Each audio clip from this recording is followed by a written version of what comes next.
After months of girls' nights, she asked why I'm distant. Preparing for your exit, I said. Next day, her father's scream echoed through her phone. He sold everything. Then his voice went deadly quiet. Now see who bought it. That's when she realized the quiet chemist she'd ignored had been 3 steps ahead all along. My name is Dane Carter. I'm 42 years old, and I've spent the last 19 years building 2 things, a marriage and a company. Turns out I was better at one than the other. I'm a chemist by trade, the kind who gets excited about polymer chains and biodegradable substrates. 15 years ago, I developed a packaging material that could decompose in soil within 90 days. My father-in-law, Richard Drummond, saw dollar signs. He brought me into his distribution company, gave me a lab, and told me to make magic happen. I did. The patents are in my name. The company, EcoPack Solutions, became worth $43 million because of my work. But Richard made sure everyone knew it was his company. And my wife, Victoria, made sure everyone knew she was the VP of marketing who really made it all come together. This morning started like most others lately. I woke up at 5:30 to get our son Dylan ready for school. He's 8, loves dinosaurs, and still thinks his mom hung the moon. I tied his sneakers in the kitchen while he munched on cereal, talking about a field trip to the Natural History Museum. The front door opened at 6:19. I didn't look up. I didn't need to. The smell hit first. Perfume. Not hers. Something cheaper, sweeter, like someone else's bathroom counter. Her heels clicked across the tile floor, each step a drumbeat of guilt she'd never admit to. I kept my eyes on Dylan's laces, pulling them tight, double knotting them the way he liked. Morning, Victoria said, her voice too bright, too practiced. She dropped her clutch on the counter and opened the fridge like this was normal. Like 6 a.m. arrivals were just part of her routine now. Girls' night, ran late again. I asked, standing up and handing Dylan his lunchbox. My voice was flat, neutral. I'd perfected that tone over the past 8 months. She didn't even look at me, just grabbed a bottle of sparkling water and twisted the cap. You know how Laura gets when she's going through stuff. We lost track of time. Laura, her favorite excuse. Funny thing about Laura, she posted Instagram stories last night from her lake house, 200 miles away. Time stamped. But I didn't say that. I just watched Victoria run her fingers through her hair, still styled from wherever she'd actually been. Dylan grabbed his backpack and kissed his mom on the cheek. Bye, Mom. Love you. Love you too, baby, she said. And for a second, her mask slipped. She looked tired. Not guilty, just tired of pretending. After I dropped Dylan at school, I sat in my truck in the parking lot for 10 minutes. My phone buzzed. A text from my lawyer. Documents ready for review. Call when you can. I stared at that message, then looked at the photo on my dashboard. Victoria and me, 10 years ago, at the beach. She was laughing, her head thrown back, my arm around her shoulders. We looked happy. Maybe we were. Or maybe I just couldn't see the cracks yet. That night, Victoria came home at a normal hour for once. She made pasta, poured wine, and asked Dylan about his day. She was good at this part. The performance. When Dylan went to his room to play, she turned to me. Why have you been so cold lately? She asked, swirling her wine. You barely talk to me anymore. I looked at her across the kitchen island. Really looked at her. She'd changed her hair, lost weight, started wearing contacts instead of glasses. Small things. Things she probably thought I wouldn't notice. Just preparing, I said quietly. She frowned. Preparing for what? I met her eyes and held them. For when you're gone. Her face went still. For just a second, something like panic flashed across it. Then she laughed, sharp and brittle. God dang. So dramatic. I'm not going anywhere. I didn't answer. I just picked up my coffee and walked to my office, leaving her standing there with her wine and her lies. She didn't know it yet, but I'd already started dismantling everything she thought was hers. The company, the house, the future she was planning with Blake Hendricks, her director of sales, and the man whose cologne I'd been smelling on her for months. She thought I was just the quiet chemist who stayed in his lab and let other people run the show. She was wrong. And soon, she'd understand exactly how wrong she'd been. The thing about betrayal is that it's never just one thing. It's layers, like peeling an onion, except each layer burns worse than the last. I discovered the first layer 3 months ago. The second layer? That came last Tuesday. I've been going through our finances. Not because I'm controlling, because I'm methodical. Every month, I review our accounts, our investments, our savings. It's what you do when you build something from nothing. You pay attention. You don't assume everything's fine just because the lights are still on. Our joint savings account, the one we've been building for Dylan's college fund and our future, showed a balance of $847. It should have shown $319,212. I stared at that number for a full minute, thinking maybe I'd logged into the wrong account. I hadn't. I pulled up the transaction history. Transfers. Dozens of them. Small enough not to trigger alerts. 5,000 here. 8,000 there. Spread across 14 months. All going to an account I didn't recognize. I did what any chemist would do. I traced the compound back to its source. The receiving account belonged to an LLC registered in Delaware. Blake Hendricks, sole proprietor. My wife had been funneling our savings, money I'd earned, money we'd saved together, to her lover's business account. $318,000. Gone. I sat in my office that night, the bank statements spread across my desk like evidence at a crime scene. Victoria was upstairs, probably texting Blake about their next business meeting. Dylan was asleep, dreaming whatever 8-year-olds dream about. And I was realizing that the woman I'd married didn't just betray me. She robbed me. But that wasn't even the worst part. The worst part came when I checked the deed to our house. The house I'd bought 7 years ago with money from my first patent buyout. $420,000. Paid in full. No mortgage. My name should have been on that deed. It wasn't. Patricia Drummond. My mother-in-law. That's whose name was on the title. I remembered now, Victoria convincing me it made sense for tax purposes. Her mother's accountant had suggested it. Something about estate planning and capital gains. I trusted her. Why wouldn't I? She was my wife. Now I understood. The house wasn't mine. Legally, I'd been paying property taxes and insurance on a house owned by my mother-in-law for 7 years. If we divorced, I'd walk away with nothing. That had been the plan all along. I called my lawyer, Andrew Vance, at 11 p.m. He answered on the third ring. Dane, what's wrong? I told him. All of it. The empty account. The house deed. The months of transfers. When I finished, there was silence on the other end. Jesus, Andrew finally said. That's financial fraud. Possibly wire fraud, depending on how she moved the money. You want to press charges? Not yet, I said. I want everything documented first. Every transaction, every transfer, every lie. Can you do that? Already on it. And Dane, that house situation, we can fight that. You've got proof of payment. 7 years of tax documents, insurance payments, maintenance records. No judge is going to let her mother keep a house you paid for. Good. Start the paperwork. Quietly. I hung up and looked at the photograph on my desk. Our wedding day. Victoria in white, smiling at the camera like she'd won the lottery. Maybe she thought she had. Marry the smart guy, bleed him dry, trade him in for the charming guy. Except she forgot one thing. Smart guys notice patterns. And I'd noticed hers. The next morning, Victoria left early for a client breakfast. I waited until her car disappeared down the street, then went to her office. She kept files there, personal ones she thought I never looked at. I found what I needed in the bottom drawer. Bank statements from an account I didn't know she had. Medical records. A receipt from a clinic in Scottsdale, dated 3 years ago. The procedure was listed as elective termination. 3 years ago, we'd been trying for a second child. She told me she'd had a miscarriage.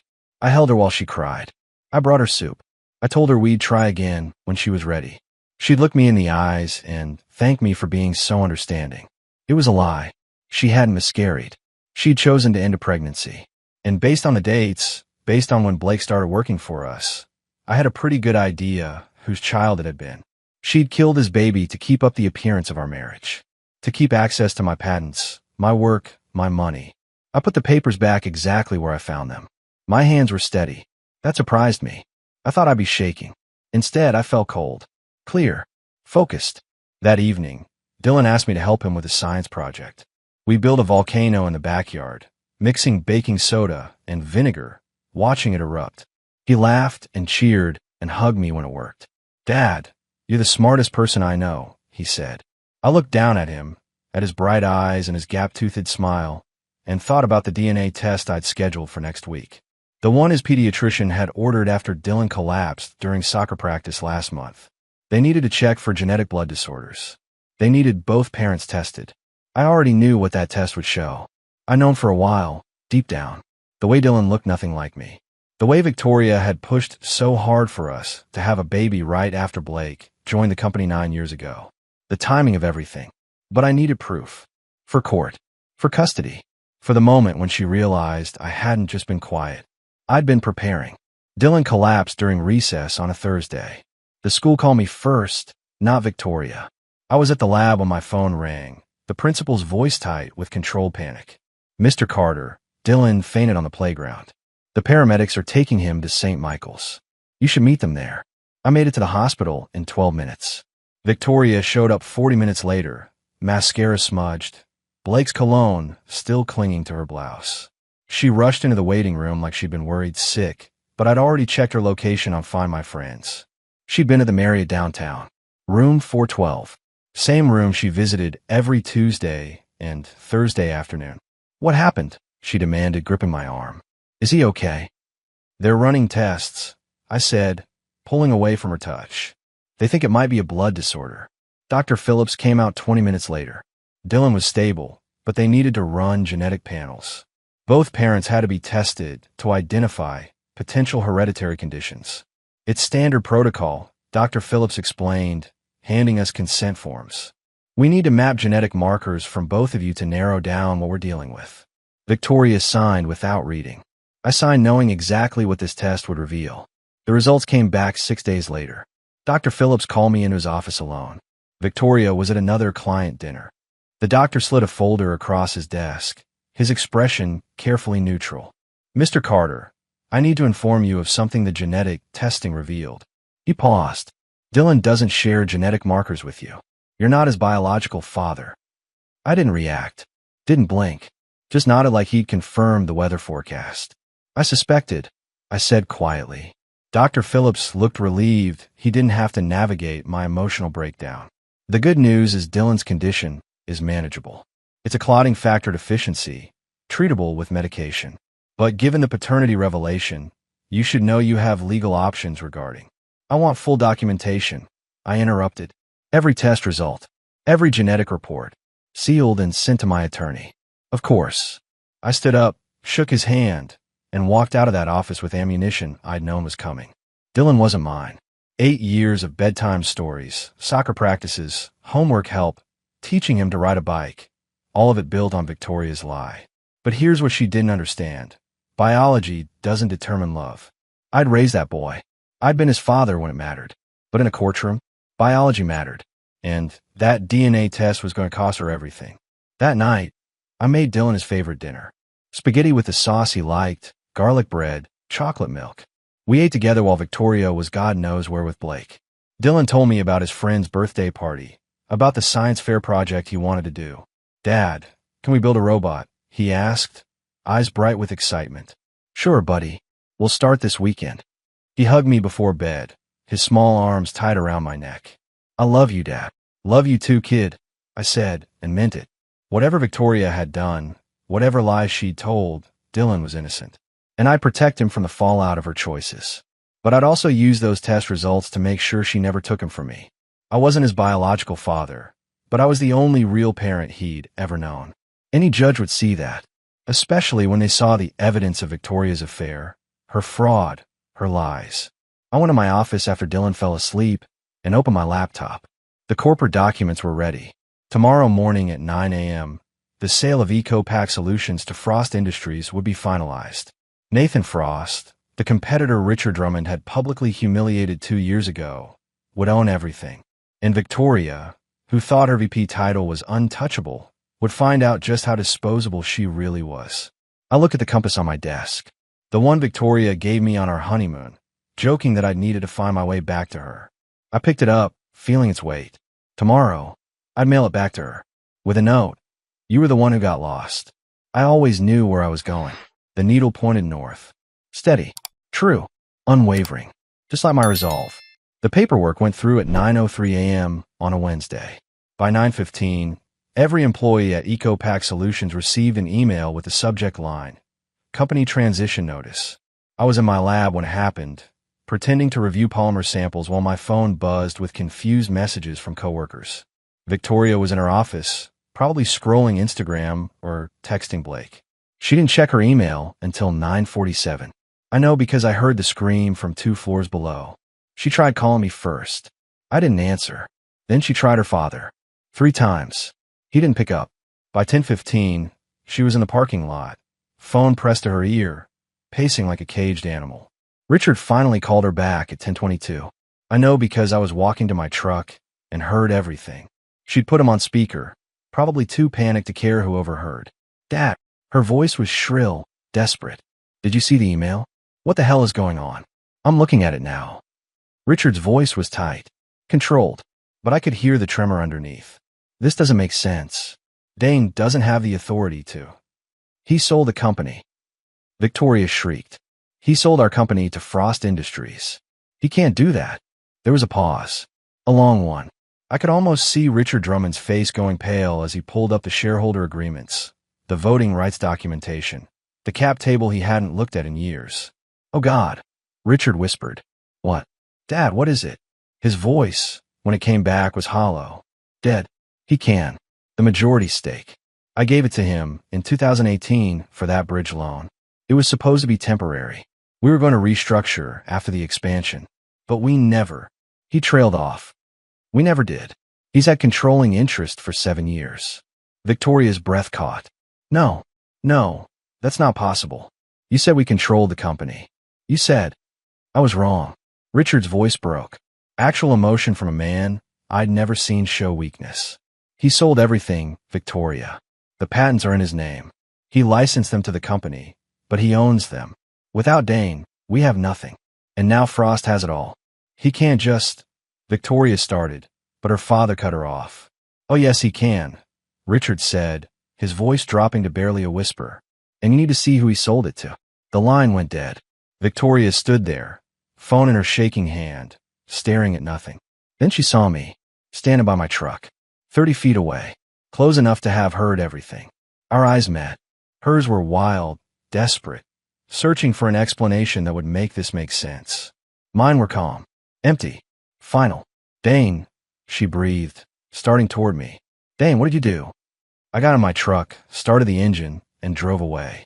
In my rearview mirror, I watched her standing in the parking lot, growing smaller, insignificant, exactly what she'd made me feel for months. My phone buzzed. A text from Nathan Frost. Meeting at 2 p.m. Conference room. Don't be late. I wasn't just attending that meeting. I was leading it. As senior partner of Frost Industries, my new title. The position Nathan and I had negotiated over 3 months of secret meetings. I kept my patents, got a 30% stake in the merged company, and a salary that made my old one look like an allowance. Victoria kept nothing. Her VP title, gone. Her office, reassigned. Her lover Blake Hendricks. Nathan had already prepared his termination paperwork. Effective immediately. Richard Drummond, the man who'd called me useful but unimaginative at a board meeting last year. He'd just lost the company he'd spent 40 years building. To the competitor he'd mocked, powered by the son-in-law he'd underestimated. I drove to my lawyer's office. Andrew had the divorce papers ready. Adultery, fraud, financial misconduct, and the DNA test results, sealed in an envelope marked Exhibit A. You sure about this? Andrew asked, sliding the folder across his desk. I've never been more sure of anything in my life. She's going to fight, especially for Dylan. Let her. I met his eyes. I've got documentation of everything. The affair, the money, the lies. And I've got 8 years of being his only real parent. What does she have? Andrew smiled. Thin. Sharp. Nothing. Absolutely nothing. I signed the papers, handed them back, and walked out into the afternoon sun feeling lighter than I had in years. The weight of pretending, of ignoring, of playing the fool was gone. Victoria thought she was playing chess. She didn't realize I'd already flipped the board. The all-staff meeting was scheduled for 2 p.m. Nathan Frost didn't believe in easing people into change. He believed in clarity. Swift, surgical, undeniable. I arrived at 1:45. The conference room was already filling with nervous employees, people I'd worked alongside for years. They looked at me differently now. Some with confusion, others with something like respect. They'd underestimated the quiet chemist too. Victoria walked in at 1:58, Blake trailing behind her like a lost puppy. She tried to pull herself together. Fresh makeup, hair smoothed, but I could see the cracks, the tremor in her hands, the way her eyes darted around the room, looking for allies who'd stopped returning her calls. Nathan entered at exactly 2 p.m. tall, sharp-suited, carrying a presence that filled the room. He didn't use a microphone. Didn't need one. Good afternoon. I'm Nathan Frost, your new CEO. Let's skip the pleasantries and get to what matters. He clicked to the first slide. Effective immediately, EcoPack Solutions is now a subsidiary of Frost Industries. Some positions will be retained. Others will not. The next slide appeared. A list of names under organizational restructuring. Victoria Carter, VP Marketing, position eliminated. Blake Hendricks, Director of Sales, terminated for cause. Richard Drummond, Board Advisor, contract not renewed. Victoria's face went white. Blake actually stood up, like he was going to protest. Nathan's eyes cut to him. Mr. Hendricks, security will escort you out after this meeting. Your company credit cards have been deactivated. Your access revoked. We've identified significant expense irregularities tied to your department. You'll be hearing from our attorneys. Blake sat down hard. The room was silent except for the hum of the projector. Nathan continued. Now, let's discuss why this transition was necessary. Another slide. Screenshots of expense reports. Hotel charges. Restaurants. All billed to the company. All tied to Blake's corporate card. Some with Victoria's authorization signature. Company resources misused for personal affairs. Literally. Nathan's voice was ice. This isn't just poor judgment. It's fraud. Someone gasped. Victoria was staring at the screen like she could make it disappear by force of will. The next slide showed before and after photos. Victoria. From 5 years ago and from last month. The difference was stark. Medical expenses billed to company insurance, Nathan said. $47,000 in cosmetic procedures, coded as treatment for workplace injury. He paused. There was no workplace injury, just vanity and theft. Victoria is shot to her feet. This is a witch hunt. You can't. I can. Nathan interrupted calmly. And I have documentation for everything. Submitted to the insurance fraud division this morning. You'll be hearing from them too. She looked at me then. Really looked at me. Searching for the man who used to defend her, protect her, love her. That man was gone. I met her gaze and said nothing. Sometimes silence cuts deeper than words. This meeting is adjourned, Nathan said. Those whose positions are eliminated will receive final paperwork by end of business today. Everyone else, welcome to the new EcoPack. Victoria rushed out, Blake following. In the hallway, I heard her crying. Actual tears. Not for our marriage. Not for what she destroyed. For what she'd lost. I stayed behind as people filed out. Nathan approached, extending his hand. Clean work, Dane. Your patents are going to revolutionize our sustainable packaging division. Just doing what needed to be done. Your wife didn't see it coming. She stopped paying attention years ago, I said. That was her mistake. Nathan smiled. Their loss. Our gain. I walked to my new office, 3 floors up, corner view. Twice the size of my old lab space. My name already on the door. Dr. Dane Carter, Senior Partner, Research and Development. On my desk sat a package. I knew what it was before I opened it. The compass. Return to sender. Victoria's handwriting on the note inside. Please. We need to talk. I dropped it in the trash. We had nothing left to talk about. The only conversation we'd have now would be through lawyers. And I'd already won that conversation before it started. Victoria tried everything. First, she showed up at my apartment. I'd moved out 2 weeks ago. Didn't tell her where. She found out anyway. Probably called every property management company in town. I didn't answer the door. Just watched through the peephole as she knocked, called my name, finally slid a note under the door.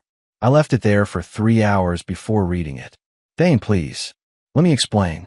It's not what you think. We can fix this. For Dylan's sake. For Dylan's sake. Like she'd ever considered his sake when she was in hotel rooms with Blake. When she was draining our accounts. When she was ending pregnancies and calling them miscarriages. I threw the note away and called my lawyer. Andrew. She's trying to make contact. What do I do? Nothing. Don't respond. Don't engage. Let me handle it. He paused. The divorce papers will be served tomorrow. She'll have her chance to respond in court. The next evening, my phone rang. Patricia. Victoria's mother. I almost didn't answer, but curiosity won. Dane. Her voice was clipped. Professional. We need to talk. About. About the mess my daughter made. And about what you want. I lean back in my chair. What I want. You sold the company. Fine. You humiliated Richard. I understand. But Victoria is still my daughter, and Dylan is still my grandson. What will it take to settle this quietly? Quietly. I laughed. Actually laughed. Patricia, your daughter committed fraud. She stole $300,000 from our joint account. She billed cosmetic surgery to company insurance. She's been having an affair for 9 months. There's nothing quiet about any of this. Everyone makes mistakes. Mistakes are accidents. This was deliberate, calculated, ongoing. Silence on her end. Then quieter. What about Dylan? What about him? The DNA test. I know about it. Her voice faltered. You're going to use it, aren't you? In the custody hearing. I'm going to present facts. The court will decide what's relevant. Dane, please. He thinks you're his father. I am his father. In every way that matters. But Victoria tried to trap me with a lie. That matters too. Patricia took a shaky breath. If I testify about the house, about how Richard convinced you put in my name, would that help your case? I sat up straight. What are you saying? I'm saying my daughter made her choices. But I won't let her drag everyone down with her. That house should be yours. You paid for it. I'll sign whatever documents your lawyer needs. Why would you do that? Because unlike my daughter, I know when to cut losses. Her voice hardened. And because Richard's pride destroyed a 40-year company, I won't let Victoria's selfishness destroy what's left of this family's integrity. She hung up. I sat there, phone in hand, processing what just happened. My mother-in-law just offered to betray her own daughter. Not out of loyalty to me, out of damage control. But I'd take it. The house was worth $420,000. With Patricia's testimony, I'd get it. Add that to the fraud charges, the affair documentation, and the DNA evidence, and Victoria would be lucky to get supervised visitation. 2 days later, I got a call from an unknown number. Against my better judgment, I answered. Dane Carter. Male voice. Unfamiliar. Who's asking? Blake Hendricks. Don't hang up. Please. Every instinct told me to disconnect. But I waited. What do you want, Blake? To tell you the truth. About Victoria. About all of it. He sounded wrecked. Broken. She lied to me too. Told me you two were separated. That the divorce was already filed. That she was just waiting for the paperwork to finalize. And you believed her? I wanted to. She was convincing. He laughed bitterly. But that doesn't matter now. I'm calling because you should know something. About the money she took from your account. I already know. $318,000. It wasn't for me. I mean, some of it was. The hotel rooms, the trips. But most of it, she was moving it offshore, setting up accounts in the Cayman Islands. She was planning to leave. Both of us. My blood went cold. What? She had it all planned. In 6 months, she was going to file for divorce, claim you were abusive, get emergency custody of Dylan, and disappear. The offshore accounts were her escape fund. You have proof of this. Bank statements. Emails. She kept everything on her laptop. I can get them to you. Why are you telling me this? His voice broke. Because she used me. She used you. She used everyone. And I'm done being her accomplice. Whatever happens to me, I deserve it. But you deserve to know what she really is. He hung up. 20 minutes later, my email dinged. Files. Dozens of them. Bank statements showing transfers to Cayman accounts. Emails between Victoria and an immigration attorney in Panama. Searches for international schools. She wasn't just planning to leave me. She was planning to take Dylan and vanish. I forwarded everything to Andrew with one line. Add this to the file. His response came in seconds. This just became a criminal case. I'm calling the FBI. Victoria thought she was playing me. She didn't realize she'd been playing herself all along. Dylan's school called on a Wednesday. The principal's voice was carefully neutral, the kind of tone people use when they're trying not to take sides. Mr. Carter, we need to discuss an incident involving Dylan. My stomach dropped. Is he hurt? No, nothing like that. But there was an altercation during lunch. Some children were saying things about the situation with you and Mrs. Carter. She paused. Dylan got into a fight defending you. I closed my eyes. I'll be there in 15 minutes. The principal's office smelled like old coffee and anxiety. Dylan sat in a chair outside, knuckles scraped, eyes red from crying. When he saw me, he ran over and buried his face in my shirt. Dad, I'm sorry. I didn't mean to hit him, but he said you were a thief, and that Mom said, Hey, it's okay. I knelt down, holding his shoulders. What exactly did he say? That you stole Mom's company. That you're a bad person. That Mom's crying all the time because of what you did. His voice broke. But that's not true, right? You didn't do anything wrong. The principal cleared her throat. Mr. Carter, perhaps we should speak privately? I looked at Dylan. Buddy, wait here for just a minute, okay? Inside her office, Principal Anderson closed the door. I'm aware of the divorce proceedings, and I'm aware that several other parents have children in Victoria's junior league group. She folded her hands on her desk. Unfortunately, Mrs. Carter has been vocal about her version of events. The children have been hearing things at playdates, at soccer games. It's creating a hostile environment for Dylan. What are you suggesting? That perhaps a fresh start might be best. For Dylan's sake. I understood what she wasn't saying. Victoria's friends ran the parent committee. They donated to the school. They organized fundraisers. And they decided I was the villain because Victoria told them I was. I'll transfer him, I said quietly. Do you have recommendations? She slid a folder across the desk. 3 schools outside this district. Excellent programs. No overlap with your current social circles. Translation. Places where Victoria's poison hadn't spread yet. That evening, I sat Dylan down and explained we'd be changing schools. He took it better than I expected. Will the kids there be nicer? He asked. I think so. And buddy, some of what you're hearing about Mom and me, it's complicated. But I need you to know something. I waited until he looked at me. I love you. That's never going to change. No matter what anyone says. I love you too, Dad. He hugged me. When can I see Mom? Soon. We're working that out. What I didn't tell him was that Victoria's supervised visitation didn't start for another 2 weeks, or that the supervisor would be a court-appointed social worker, or that she'd only get 4 hours every Sunday, and only if she passed a drug test first. The next day, I got a call from Blake's attorney. He wanted to meet. I almost declined, but Andrew advised hearing him out. We met at a coffee shop downtown. Blake looked terrible, unshaven, hollow-eyed, wearing a wrinkled shirt. He'd aged 10 years in 2 weeks. I'm cooperating with the FBI, he said without preamble, providing everything I have on Victoria's offshore accounts, the expense fraud, all of it. Why are you telling me? Because you should know what else I found. He slid a folder across the table. Text messages between Victoria and another guy. Started about 6 weeks ago.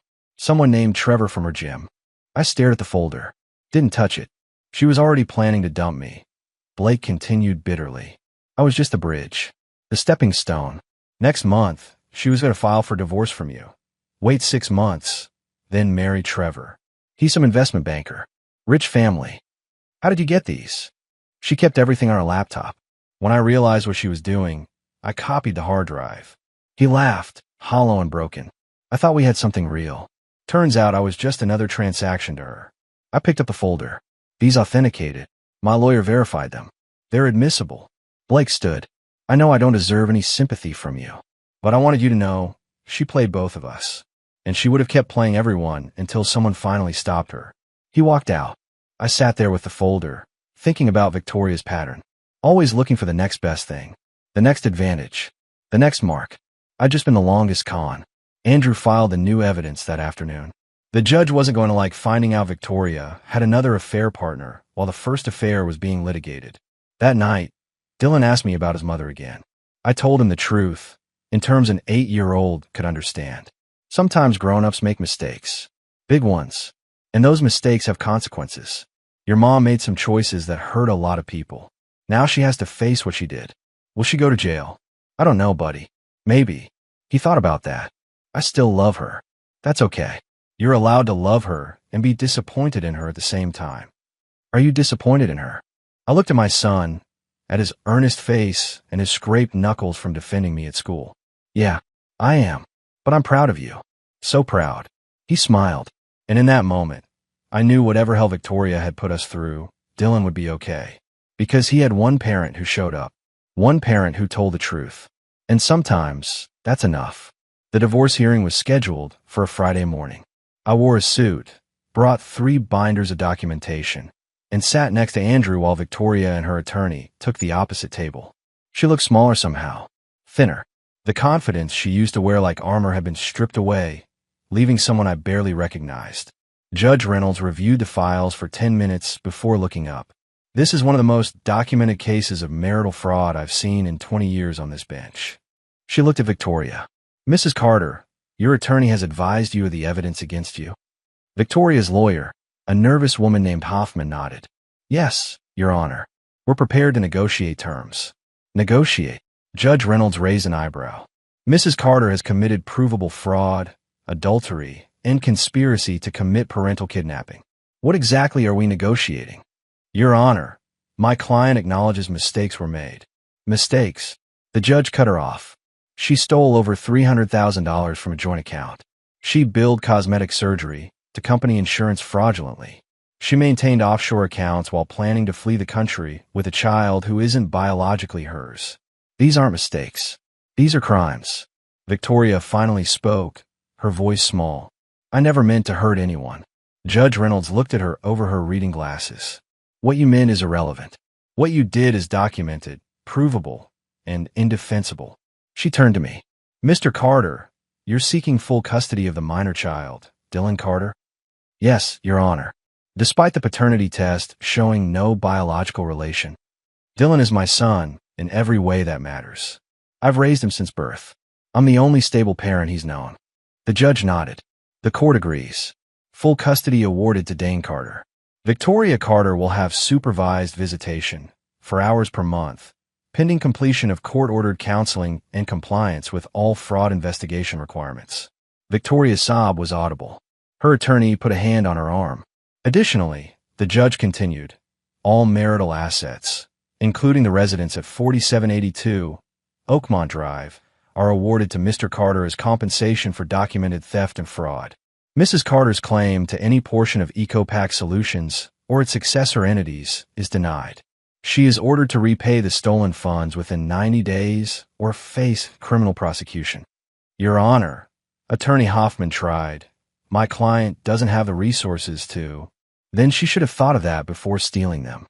Judge Reynolds banged her gavel. This court is adjourned. Mrs. Carter, you're fortunate the district attorney hasn't filed criminal charges yet. I suggest you cooperate fully with their investigation. We stood. Victoria tried to approach me, but her attorney held her back.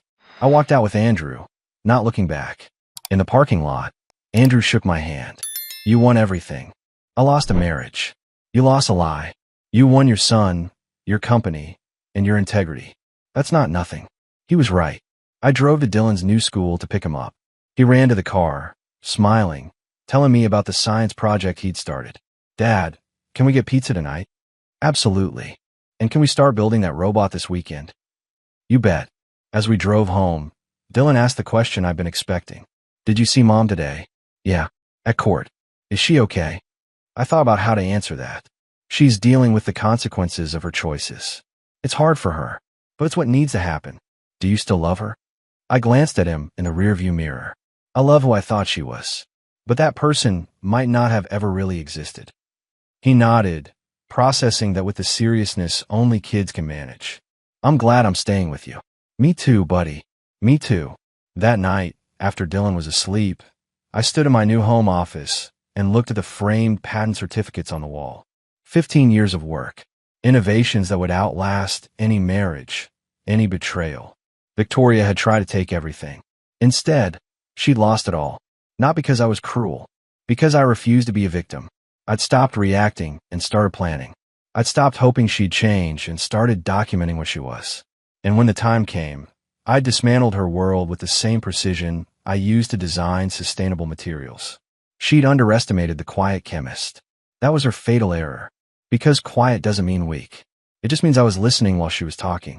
And everything she said, everything she did, I'd used to build the case that destroyed her.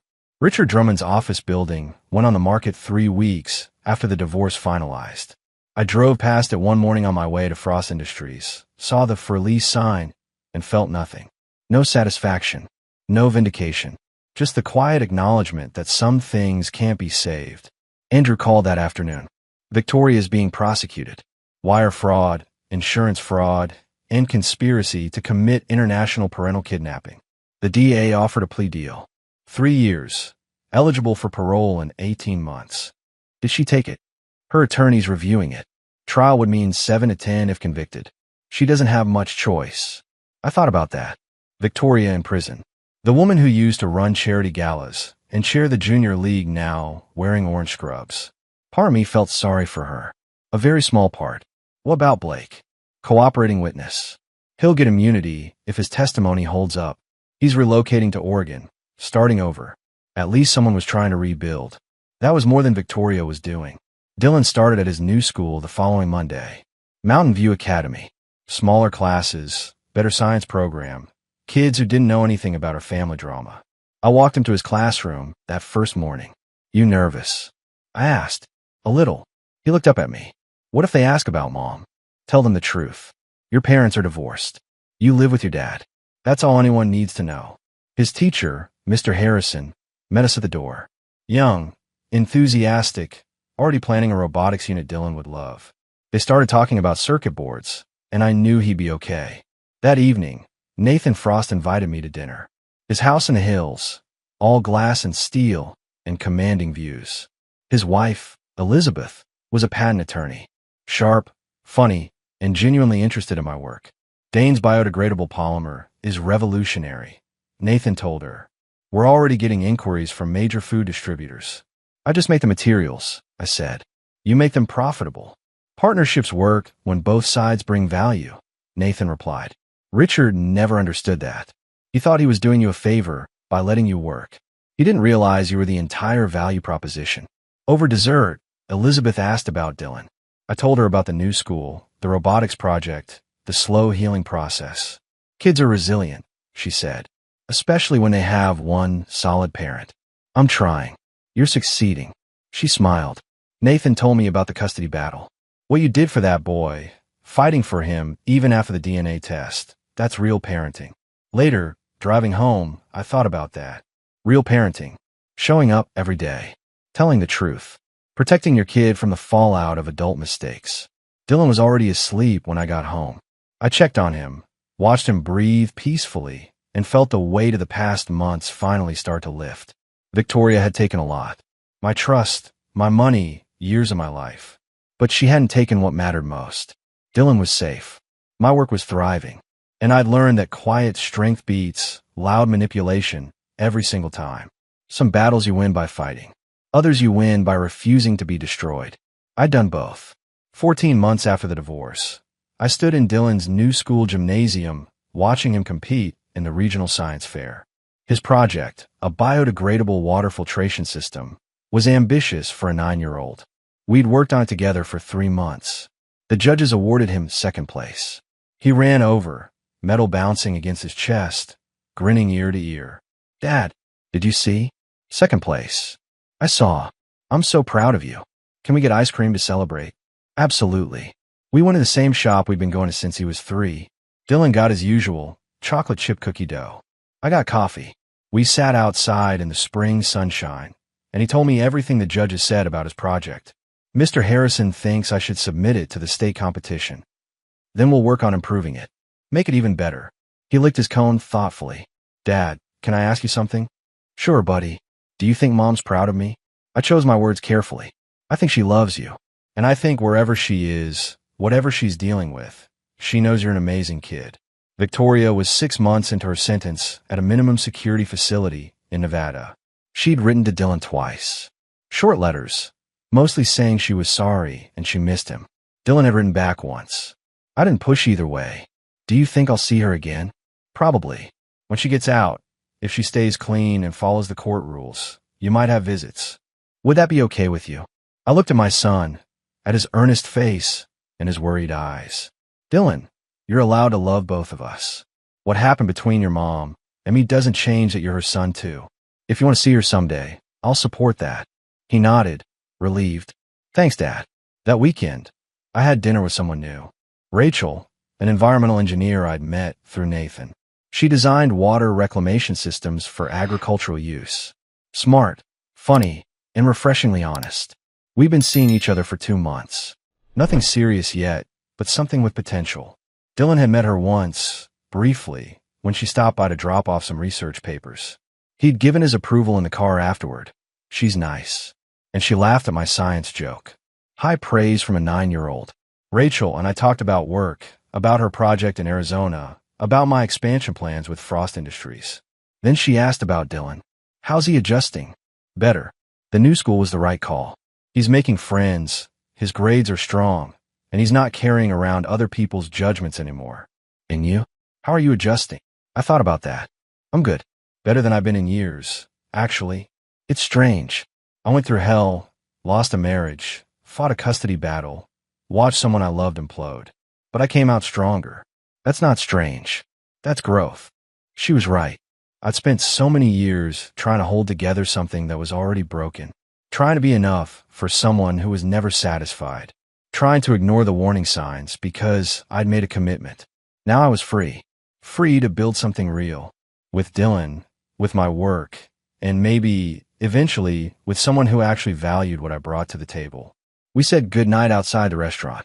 No pressure, no expectations. Just two people figuring out if there was something worth exploring. Driving home, I thought about the journey. From that morning when Victoria came home reeking of someone else's cologne, to today. 14 months of documentation, legal battles, corporate restructuring, and rebuilding. I'd lost a wife but gained myself back. Lost a company but built a better one. Lost the illusion of a perfect family but gained the reality of being a real father. Dylan was asleep on the couch when I got home. Chemistry textbook open on his chest. I carried him to bed, tucked him in, and stood in the doorway for a moment. Love you, Dad, he mumbled, half asleep. Love you too, buddy. In my office, I looked at the wall of patents. 17 now, with 3 more pending. Each one represented a problem I'd solved, a challenge I'd overcome, a way to make something better than it was before. That's what I did.